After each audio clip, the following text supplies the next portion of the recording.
The notice was taped to my front door at 6:11 in the morning, not slid into the mailbox, not sent certified, not even tucked politely under the welcome mat. Taped, right in the center of the glass storm door, like whoever put it there wanted to make sure I saw it before I saw the sunrise. I remember standing there barefoot, one hand still on the deadbolt, staring at the bold black letters across the top. Notice to vacate for a second. My brain refused to make sense of it. Then I read the line underneath. Occupant is hereby instructed to vacate the premises within 72 hours pending community enforcement action. Occupant, not owner, not resident. Occupant. And that was when the cold feeling hit me. Not because I thought the notice was real, but because I knew exactly who had taped it there. Diane Holloway, president of the Maple Glen HOA. The woman who had spent the last 4 months trying to make me feel like a trespasser in the house my father left me. I opened the door, pulled the paper off the glass, and looked across the street. She was already outside, standing on her porch in a cream sweater with a mug in her hand, watching me read it. She didn't wave. She didn't smile. She just stood there with that same calm, polished expression she always wore when she was about to ruin somebody's day and call it community management. And in that moment, with a fake eviction notice in my hand and Diane staring across the cul-de-sac like she'd finally made her move, I understood something that made the whole thing worse. She wasn't trying to scare me out of the house. She was trying to convince everyone else that I didn't belong in it.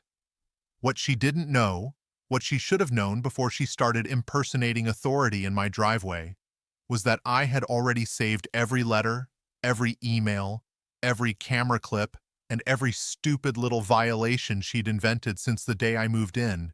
She thought she was building a case against me. She was actually building one against herself. But standing there in the doorway that morning, I wasn't thinking about court. I was thinking about how dangerous a person becomes when they decide your home would look better without you in it. My name is Ryan Mercer, and I moved into that house outside Knoxville, Tennessee, after my father died. Technically, I'd grown up there. Red brick ranch, deep front yard, white porch railings Dad repainted every spring whether they needed it or not, out back, a detached garage, a patch of grass that never stayed green for long, and a swing my mother used to sit on before she passed. When Dad died, I inherited the place. No dramatic family battle, no legal mess. The deed transferred cleanly, the probate closed, and the county records updated exactly the way they should. It was my house, legally, clearly, completely. And for the first few months, Maple Glen barely noticed me. That neighborhood was one of those quiet suburban developments that looked friendly from a distance and exhausting up close. Trimmed hedges, matching mailboxes, seasonal wreath politics, the usual HOA ecosystem of people with too much time and not enough consequences. Then Diane Holloway became president. Diane was the kind of woman who never raised her voice because she didn't need to. She spoke in that soft, clipped tone people use when they think calmness makes them correct. She was always perfectly dressed, always holding some folder or clipboard, always smiling like she knew something you didn't. The first time she came to my house, she stood on the porch and looked past me into the living room before she even said hello. "Mr. Mercer," she said, "I wanted to introduce myself and discuss a few community concerns." That phrase, community concerns, ended up ruining an entire year of my life. I asked what the concerns were. She looked down at her folder. Exterior maintenance timing, vehicle storage, yard consistency, and owner occupancy verification. That last one made me pause. Owner occupancy verification? She smiled a little tighter. This property has undergone a transition, and some residents are unclear on the status. I stared at her. My father died. I inherited the house. "Yes," she said gently. "That's what I've been told." That's what I've been told. Like she was discussing a rumor instead of a recorded transfer on file with the county. I should have shut the door right then. Instead, I made the mistake of trying to be reasonable. I told her the deed was in my name. I lived there full-time, and if the HOA had questions, they could ask them in writing. She nodded like I'd said something useful. Then she left. 2 days later, the first letter arrived. At first, the violations were small: grass height, trash can visibility, a faded section of porch trim. Then came the stranger ones. A notice asking for occupancy clarification, a warning about possible unregistered residency status, an email from the HOA office asking whether I could provide proof of long-term lawful use. Long-term lawful use. That's when I realized Diane wasn't treating me like a homeowner. She was treating me like a problem that had appeared in the house, like I was squatting in my own life. I called the management company and asked why they were requesting that kind of information. The woman on the phone sounded embarrassed. She told me the board had received inquiries about whether the property was in transition and whether I was the legal occupant. I asked who was making the inquiries. She wouldn't say. She didn't need to. It was Diane. Of course it was Diane. So I sent them copies of the deed transfer, tax records, and county ownership printout. That should have ended it. It didn't. Because people like Diane don't stop when the facts go against them. They just start searching for a new angle. The next move was social. Neighbors who'd always waved started acting strange. One woman from 2 houses down asked whether I was renting month to month. A man I'd known for years casually asked if the estate sale had already happened. Someone else asked whether the bank was taking the house back. Little things, small questions, but all of them carrying the same rot underneath. Diane was talking. And she wasn't just talking to the board. She was building a story. One where my father had died, the house had become uncertain, and I was just some temporary figure inside it while the adults figured things out. That's what scared me. Not the paperwork. Not yet. It was the possibility that enough repetition would make the neighborhood treat a lie like an atmosphere. So I started documenting everything. Emails, notices, HOA letters, side comments, conversations at the mailbox. Then I installed cameras. One at the front door, one covering the driveway, one facing the side gate, one from the porch angled toward the street and Diane's house. Best decision I made, because once Diane realized paperwork wasn't moving me, she got bolder. 3 weeks before the fake eviction notice, my front camera caught her standing on my porch with another board member named Melissa. Diane held a folder and said, quietly but clearly, "If we establish non-compliant occupancy, removal becomes possible." Melissa asked, "Can the HOA even do that?" Diane answered, "Not directly, but pressure changes outcomes."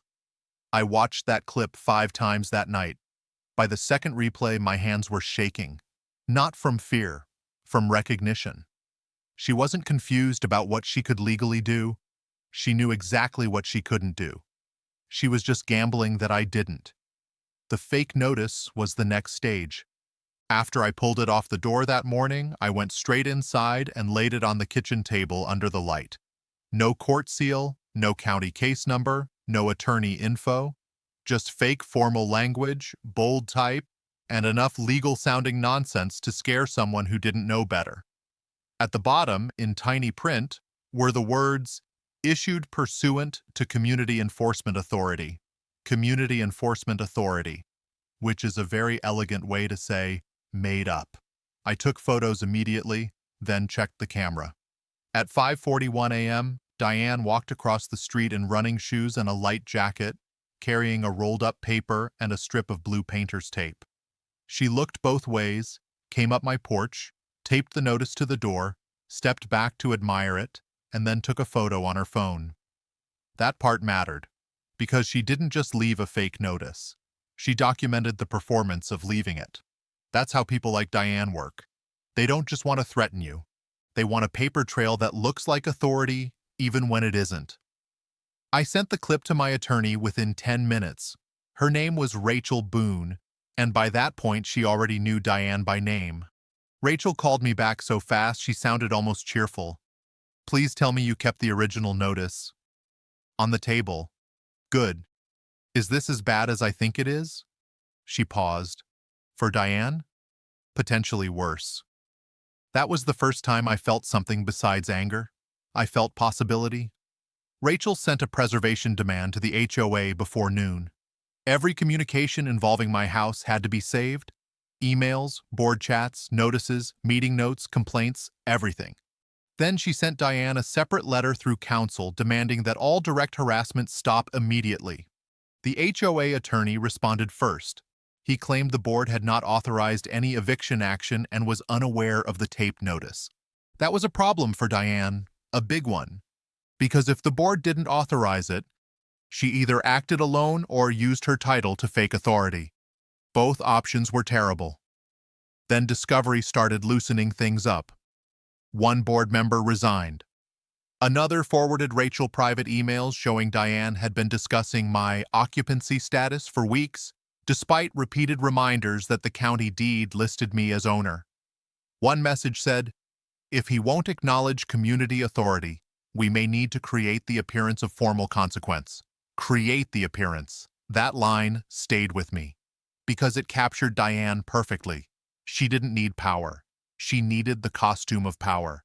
She thought if enough people saw papers on my door, enough rumors at the mailbox, enough concerns raised in meetings, eventually the house would feel less like mine and more like something pending removal. And if there's one thing grief already does to you, it's make your own life feel unstable enough. She was counting on that. Counting on fatigue, on confusion, on the emotional cost of constantly having to prove you belong where you sleep. But she miscalculated badly. Because my father left me more than a house.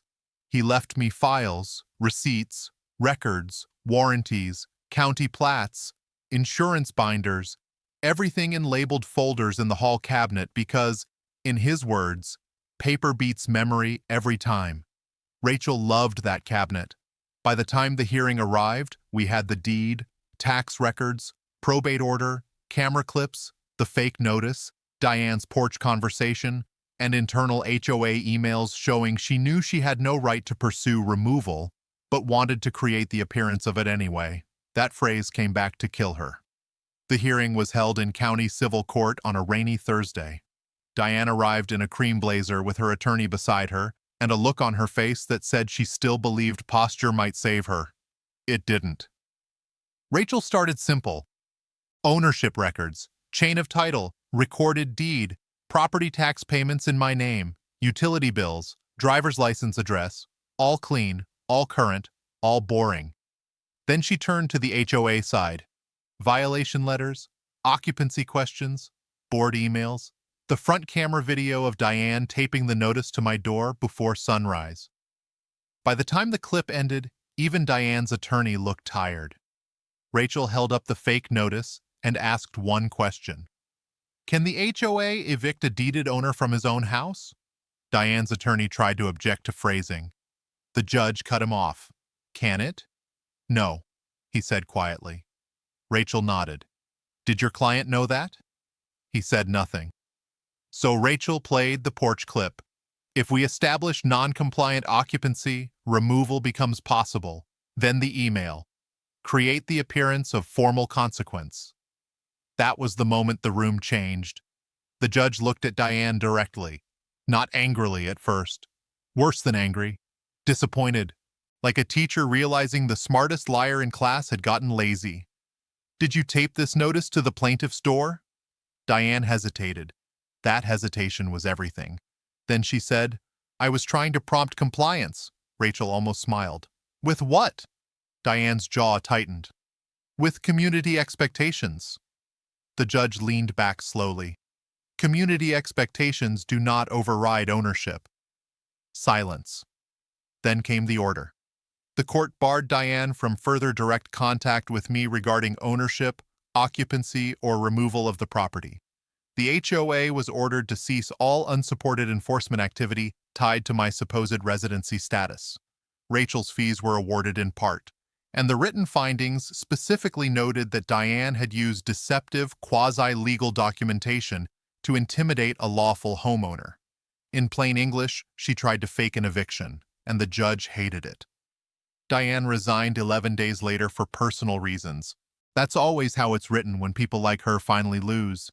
Not because they were wrong, because apparently something personal came up.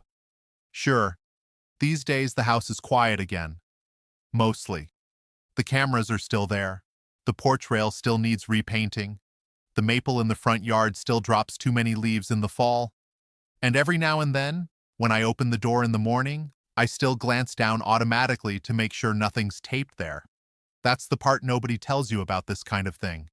Even after you win, your home remembers being threatened. So do you. Diane tried to evict me from my own house. She couldn't. But for a while, she did something almost as ugly. She tried to make me feel temporary inside it. She failed. How did you like the story? Subscribe to my YouTube channel.